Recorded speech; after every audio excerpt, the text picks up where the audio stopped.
Zanzibar tuna sifa kwenye mchezo huu wa gofu, maana kuna kipindi cha katikati hapa kuna kijana wetu yule kama sikosei ni Musa Fumu. Amefanya vizuri sana kwenye mchezo huu wa gofu.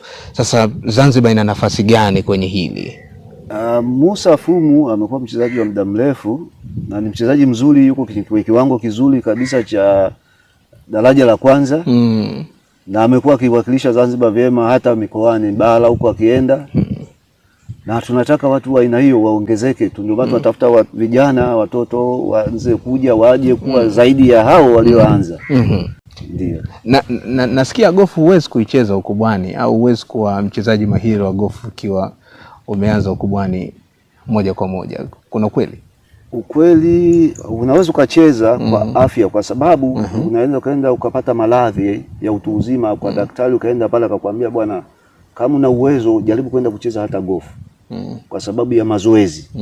Gofu unacheza automatic, unapocheza unakuta unakwenda kilomita 3-4 bila wewe bila kusukumwa. Ukipiga mpira unakwenda unatembea na ukipigia ule mpira kucheza. Ukifika hapa unacheza, lakini wakati huo unafanya mazoezi. Na umekuwa kusaidia sana kwa watu wazima kwa ajili ya mazoezi. Si mchezo rahisi kutembea. Watu wakiona watu wanatembea wanajua ni rahisi. Lakini unapocheza unafanya mazoezi, unarudi t-shirt imeloa jasho inakutoka, ukioga maji una refresh, unakuja huko sawa kabisa na usingizi unapata mzuri. Sasa mwingine anaweza kusema kama ni kwa ajili ya mazoezi, si tuna vigari vya aina hii ambavyo ndivyo vinavyotumika kwa ajili ya kwenda kuokota pira au kushuhudia na vitu kama hivyo. Vigari hivi tumeviweka kwa ajili ya wageni wanaotoka Ulaya ambao hawajapigwa na jua. Wamekuwa wakiogopa jua, wanasema jua ni kali. Kwa hiyo wale ndio wanapenda kutumia vigari, lakini kwa watu ambao wanatoka Dar es Salaam hawataki kutumia vigari. Wanahitaji mtu wa kumbebea begi lake. Anaenda yeye atembee. Akipiga mazoezi yao, hao ndio wanahitaji sana. Hivi vigari asilimia kubwa wanatumia ni watu ambao umri umeenda. Changamoto iko wapi sasa kwa upande wa wazawa kujikita katika mchezo wa aina hii? Nachotakiwa mimi kama kocha nijiongeze, nipate muda zaidi wa kutembelea kwenye taasisi mbalimbali, kwenye mashule mbalimbali, kuweza kuwaamsha watu wengi wazidi kupenda mchezo huu. Na serikali pale itakapoona panawezekana, pana eneo kutafuta mwekezaji. Wawekezaji mnajua wapo, lakini eneo ndio tatizo. Na kutengeneza uwanja wa gofu lazima linahitaji eneo kubwa kidogo. Hata sisi tulihitaji hapa viwanja 18 lakini ilishindikana tukapata 9.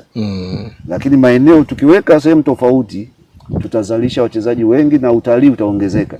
Sababu mchezo wa gofu ni vitu tofauti. Ni utalii pamoja na mazoezi. Na unasaidia afya sana. Hata wengi walienda kwa madaktari wanaambiwa wacheze sana gofu. Sasa Mr. Stanley, wewe ni kocha wa gofu. Tuambie hii hamasa imetokana na nini hasa? Mchezo huu bahati nzuri kwenye nchi zetu jirani kama Kenya, wao wameanza, nafikiri kilichowasaidia wao, wenzetu wametawaliwa na wazungu kwa muda mrefu. Na ndio maana wao wana viwanja vingi kuliko sisi. Sisi kabla tulipopata uhuru tulikuwa tuna viwanja vingi Tanzania. Lakini kwa bahati mbaya wa Tanzania walikuwa hawachezi huo mchezo. Na viwanja vingi vilienda kufa. Kwa sababu vilikuwa watu wanaamini mchezo ni wa matajiri, na sisi tulikuwa hatuna, hawakutuhusisha sana wazungu kwenye mchezo huo. Walikuwa bado kuna ule utawala wa kibepari fulani. Kwa hiyo tulikuwa kwenye vilabu vile wanaocheza wazungu, sisi tulikuwa hatuingii. Viwanja vingi Tanga kilikuwepo, Mwanza kilikuwepo, Mbeya, kila mkoa kulikuwa kuna kiwanja cha gofu. Lakini sasa naomba kuambia Watanzania, viwanja vya gofu ni fursa. Popote alipo mwekezaji anapoomba wawape viwanja.